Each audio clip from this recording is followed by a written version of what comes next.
राधे राधे भक्तजनों, आइए हम जानते हैं अमलकी एकादशी का पूजा विधि कब है।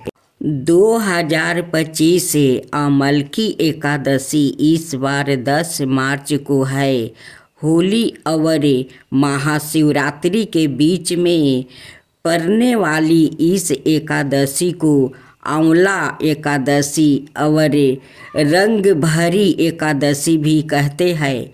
फागुन मास के शुक्ल पक्ष की एकादशी को अमलकी एकादशी का व्रत रखा जाता है। इस दिन भगवान विष्णु की पूजा का विशेष महत्व होता है। अमलकी एकादशी पर आंवले के पेड़ की पूजा और उसका इस्तेमाल खास तरीके से किया जाता है। यह व्रत उत्तम स्वास्थ्य और सौभाग्य के लिए मनाया जाता है। इस दिन मंदिर में आंवला का पेड़ लगाना भी शुभ होता है। मानता है कि आंवले के वृक्ष की पूजा और उसका सेवन करने से अच्छा स्वास्थ्य और भाग्य मिलता है। आइए आपको बताते हैं इस दिन का खास महत्व, पूजा विधि और पूजा का शुभ मुहूर्त कब से कब तक है। अमलकी एकादशी 10 मार्च सोमवार को है। फागुन महीने के शुक्ल पक्ष की एकादशी 9 मार्च रविवार सुबह 7:45 से शुरू होकर 10 मार्च सोमवार को सुबह 7:44 तक रहेगी। उदय तिथि के अनुसार अमलकी एकादशी 10 मार्च को मनाई जाएगी। अमलकी एकादशी का व्रत 10 मार्च को रखा जाएगा। अमलकी एकादशी को रंग भरी एकादशी भी कहते हैं और इस दिन से रंग खेलने का सिलसिला आरंभ हो जाता है। काशी में रंग भरी एकादशी धूमधाम से मनाई जाती है। पौराणिक कथाओं के अनुसार इस दिन भगवान शिव माता पार्वती से विवाह के बाद पहली बार काशी आए थे। रंग भरी एकादशी पर भक्त शिव जी पर रंग अबीर और गुलाल उड़ा कर खुशी मनाते हैं। इस दिन से काशी में 6 दिन तक रंग खेलने की परंपरा शुरू होती है। मानता है कि शिव जी पर गुलाल चढ़ाने से जीवन खुशमय होता है। रंग भरी एकादशी का त्योहार शिव और पार्वती के काशी आगमन का प्रतीक है। इसे काशी की संस्कृति का हिस्सा माना जाता है।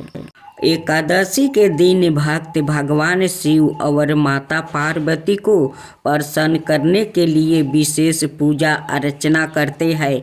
भगवान शिव को लाल गुलाल अर्पित किया जाता है, जो उनके उग्र स्वरूप का प्रतीक है। माता पार्वती को श्रृंगार का सामान चढ़ाने से सुख समृद्धि की प्राप्ति होती है। रात में जागरण और भजन कीर्तन से भगवान शिव की विशेष कृपा प्राप्ति होती है। इसके अलावा भगवान विष्णु के सामने 9 पत्तियों वाली दीपक जलाकर रात भर रखने का भी विधान है। ऐसा माना जाता है कि इससे घर में सुख शांति और समृद्धि आती है।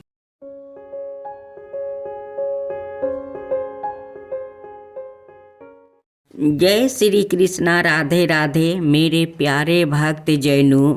अब आप सुनेंगे अमलकी एकादशी की व्रत कथा। अमलकी एकादशी की आप सभी को हार्दिक शुभकामनाएं करती हूँ। ईश्वर आप सभी को सारे मनोकामना पूरा करे। 1000 गौ दान का फल देती है अमलकी एकादशी। फागुन शुक्ल पक्ष एकादशी व्रत कथा। मंधाता बोले कि हे वशिष्ठ जी, यदि आप मुझ पर कृपा करें तो किसी ऐसे व्रत की कथा सुनाइए जिससे मेरा कल्याण हो जाए। महर्षि वशिष्ठ बोले कि हे राजन, सब व्रतों से उत्तम और अंत में मोक्ष देने वाले अमलकी एकादशी के व्रत का मैं वर्णन करता हूँ। यह एकादशी फागुन माह के शुक्ल पक्ष में होती है। इस व्रत के करने से समस्त पाप नष्ट हो जाते हैं। इस व्रत का फल 1000 गौदान के फल के बराबर होता है। अब मैं आपसे एक पौराणिक कथा कहता हूँ, आप ध्यान पूर्वक सुनिए। एक वैदिश नाम का नगर था जिसमें ब्राह्मण, क्षत्रिय, वैश्य और शूद्र चारों वर्ण आनंद सहित रहते थे। उस नगर में सदाए वेद धावानी गूंजा करती थी और पापी, दुराचारी और नासिक उस नगर में कोई नहीं था। उस नगर में चैत्यरथ नाम का चंद्रवासी राजा राज करता था। वो अत्यंत विद्वान था और धार्मिक था। उस नगर में कोई भी व्याकृत दलिद्रता वो कंजूस नहीं था। सभी नगरवासी विष्णु भक्त थे और आबाल वृद्धा स्त्री पुरुष एकादशी का व्रत किया करते थे।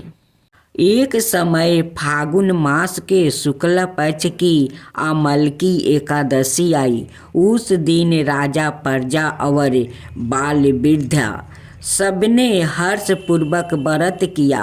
राजा अपनी प्रजा के साथ मंदिर में जाकर पूर्ण कुंभ स्थापित करके धूप, दीप, नैवेद्य, पंचरत्न आदि से धात्री आंवले का पूजन करने लगे और इस प्रकार स्तुति करने लगा। हे धात्री, तुम ब्रह्म स्वरूप हो, तुम ब्रह्मा जी द्वारा उत्पन्न हुए हो और समस्त पापों का नाश करने वाले हो। तुमको नमस्कार है।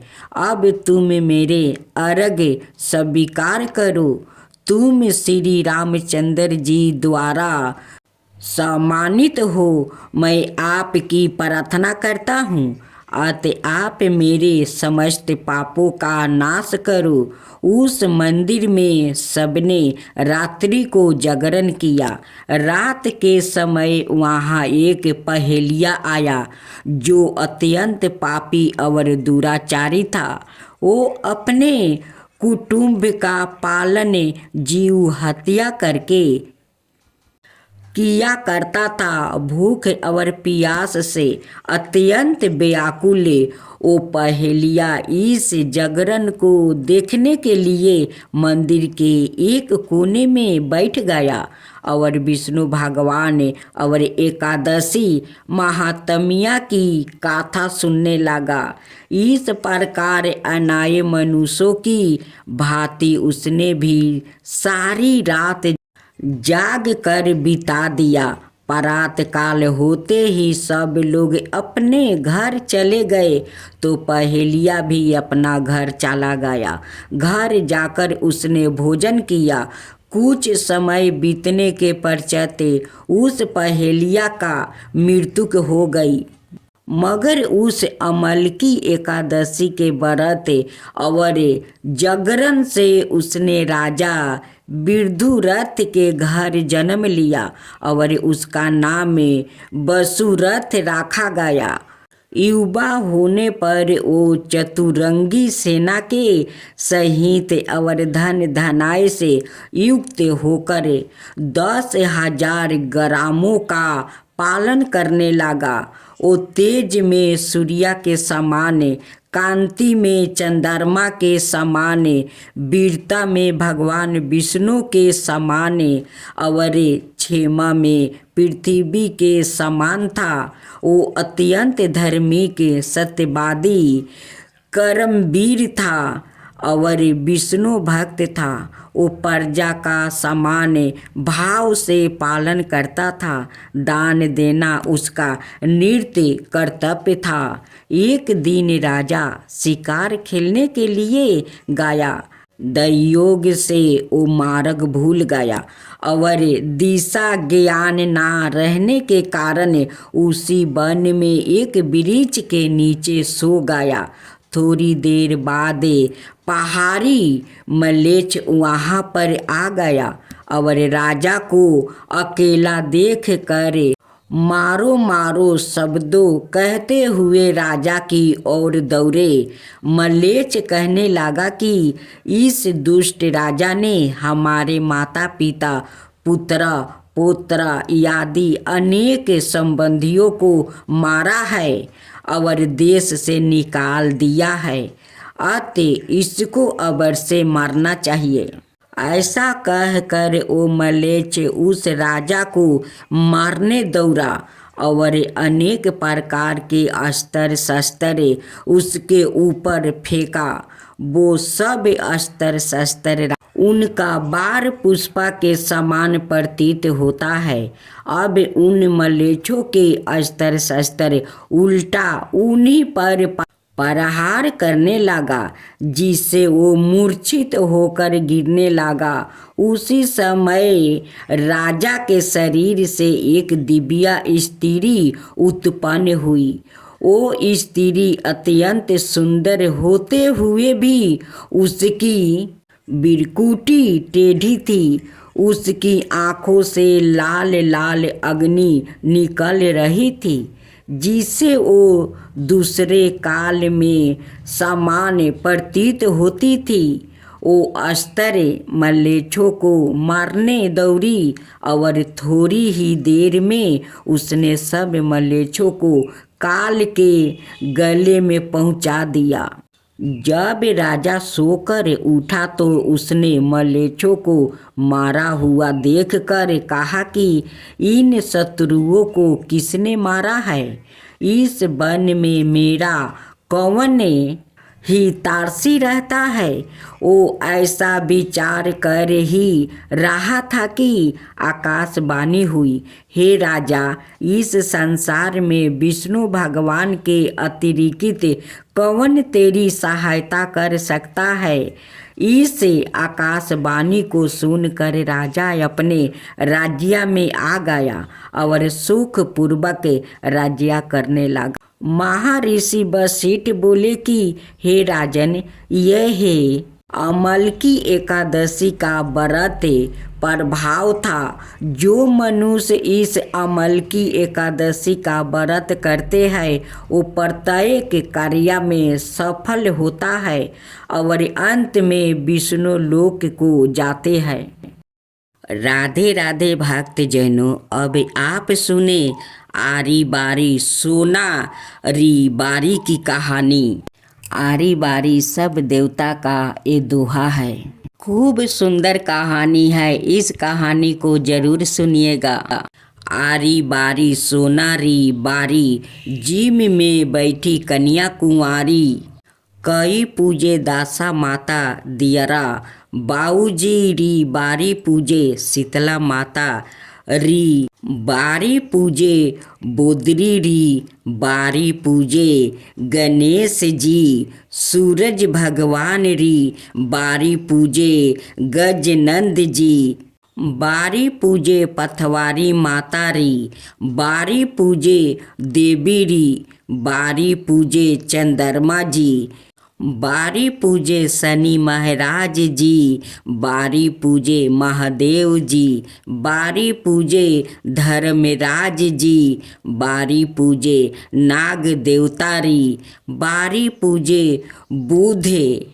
आठम री बारी पूजे बिरसमा देवता री बारी पूजे चौठ माता री बारी पूजे हनुमान जी री बारी पूजे बृहस्पति जी, बारी पूजे आस मातारी, बारी पूजे अमावस्या मातारी, बारी पूजे लक्ष्मी मातारी, बारी पूजे संतोषी मातारी, बारी पूजे एकादशी माता की, बारी पूजे पूपा बाईरी, बारी पूजे कल देवतारी, बारी पूजे पीरतू देवतारी, बारी पूजे 33 करोड़ देवी देवतारी, बारी पूजे पूजिया कई हुए अन्न होवे, धन होवे, लाभ होवे, लक्ष्मी होवे, सुख संपत्ति होवे,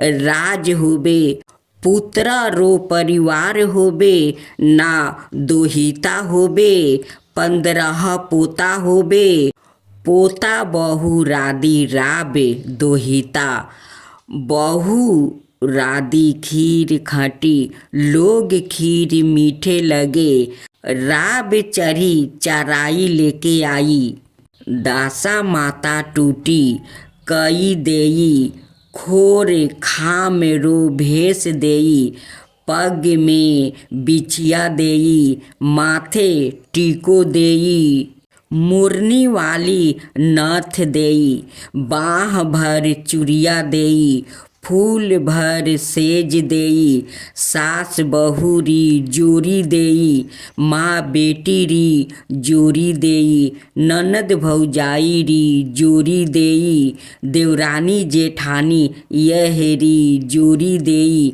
अमर सुहाग देई, भरे मोती थाल देई, पतवारी माता पतवारी धरनी लाज रखियो। अब सुने हर बरत गाथा के साथ सुनी जाती है लपसी तपसी की यह कहानी। एक लपसी था और एक तपसी था। तपसी हमेशा भगवान की तपस्या में लीन रहता था और लपसी रोजाना सावा शेर की लपसी बनाकर भगवान का भोग लगा कर जिमा लेता था। एक दिन दोनों लड़ने लगे। लपसी बोला, मैं रोज भगवान की तपस्या करता हूँ, इसलिए मैं बारा हूँ। तपसी बोला, मैं रोज भगवान को सावा शेर लपसी का भोग लगाता हूँ, इसलिए मैं बारा हूँ। नारद जी वहाँ से गुजर रहे थे। दोनों को लड़ता देख कर उनसे पूछा कि तुम क्यों लड़ रहे हो। तपसी ने खुद के बारा होने का कारण बताया और लपसी ने अपना कारण बताया। नारद जी बोले, तुम्हारा फैसला मैं कर दूंगा। दूसरे दिन लपसी और तपसी नहा कर अपनी रोज की भांति करने आए तो नारद जी ने छुप कर 1.25 करोड़ की एक एक औंठी उन दोनों के आगे रख दिया। लपसी की नजर जब औंठी पर पड़ी तो उसने चुपचाप औंठी उठाकर अपने नीचे दबा लिया। लपसी की नजर औंठी पर पड़ी लेकिन उसने ध्यान नहीं दिया। भगवान को भोग लगाकर लपसी खाने लगा। नारद जी सामने आए तो दोनों ने पूछा कि कौन बारा है। तो नारद जी ने तपसी से खारा होने को कहा। वो खारा हुआ तो उसके नीचे दबी औंठी दिखाई पड़ी। नारद जी ने तपसी से कहा, तपस्या करने के बाद भी तुम्हारी चोरी करने की आदत नहीं गई, इसलिए लपसी बारा है और तुम्हें तुम्हारी तपस्या का कोई फल भी नहीं मिलेगा। तपसी शर्मिंदा होकर माफ़ी मांगने लगा। उसने नारद जी से पूछा, मुझे मेरी तपस्या का फल कैसे मिलेगा। नारद जी ने कहा, यदि कोई गाय और कुत्ते की रोटी नहीं बनाएगा तो फल तुझे मिलेगा। यदि कोई ब्राह्मण को भोजन करवा कर दक्षिणा नहीं देगा तो फल तुझे मिलेगा। यदि कोई साड़ी के साथ ब्लाउज नहीं देगा तो फल तुझे मिलेगा। यदि कोई दिए से दिए जलाएगा तो फल तुझे मिलेगा। यदि कोई सारी कहानी सुने लेकिन तुम्हारी कहानी नहीं सुने तो फल तुझे मिलेगा। उसी दिन से हर बरत कथा कहानी के साथ लपसी तपसी की कहानी भी सुनी और कही जाती है। आप सुने एकादशी की आरती। ओम जय एकादशी माता मैया, जय एकादशी माता, जय एकादशी माता। विष्णु पूजा व्रत को धारण कर सकती मुक्ति पाता। तेरे नाम गिनाऊं देवी भक्ति प्रदान करनी। गुनी गर्भ को देवी माता शास्त्रों में बरनी। मार्ग शिष्य के कृष्णा पक्ष में उत्पन्न होती। शुक्ल पक्ष में मोक्षदायिनी पापों को धोती। पूसी मास के कृष्ण पक्ष की सफला नाम कहावे। शुक्ल पक्ष में होए पुत्र राधा आनंद अधिक रहे। नाम षष्ठीला माघ मास में कृष्ण पक्ष आवे। शुक्ल पक्ष में जाया कहावे विजाया सादा पावे। विजाया फागुन कृष्ण पक्ष में शुक्ला आमल की। पाप मोचनी कृष्ण पक्ष में चैत्रा मास बल की। चैत्रा शुक्ल में नामे कदमा धन देने वाली। नाम बरथुनी कृष्ण पक्ष में बैसाखी महाउली। शुक्ल पक्ष में होए मोहिनी अपरा ज्येष्ठ कृष्णा पक्षी। नाम निर्जाला सब सुख करनी शुक्ल पक्ष रखी। योगिनी नाम आषाढ़ में जानो कृष्ण पक्ष बरनी। देवसायिनी नाम कहावे शुक्ल पक्ष धरनी। कमिका श्रवण मास में आवे कृष्ण पक्ष कहिए। सौरन शुक्ला होए पुत्र राधा आनंद से रहिए। आजा भाद्रपद कृष्ण पक्ष की बरथुनी शुक्ला पक्ष इंदिरा। आश्विन कृष्ण पक्ष में व्रत से भवसागर निकला। पाप कुसा है शुक्ल पक्ष में पाप हरनहारी। राम मासे कार्तिक में आवे सुखदायक भरी। देवथान शुक्ल पक्ष की दुखी न सक मैया। लोध मास की करू मिनती पार करो नैया। शुक्ल लोध में होए पद्मिनी दुख दरिद्र हरनी। परमा कृष्ण पक्ष में होती जन्म मंडल करनी। जो कोई आरती एकादशी की भक्ति सहित गावे। जन रघुनाथ सरग का बास निश्चय ओ पावे।